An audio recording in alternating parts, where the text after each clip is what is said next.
আমার যেটা সারা জীবনের একটা টার্গেট ছিল, আমি সিঙ্গার না, আমি কম্পোজার হব, মিউজিক ডিরেক্টর হব।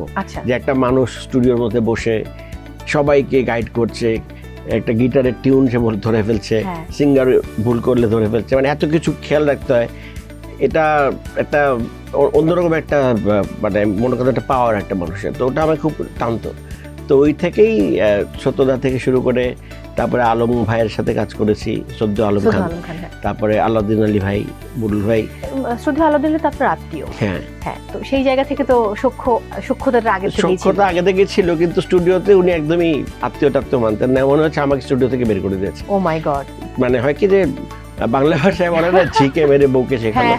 তো স্টুডিওর কারোর উপর মেজাজ খারাপ হলো না, আমাকে এমন বের হয়ে যাওয়া স্টুডিও থেকে, আমিও বের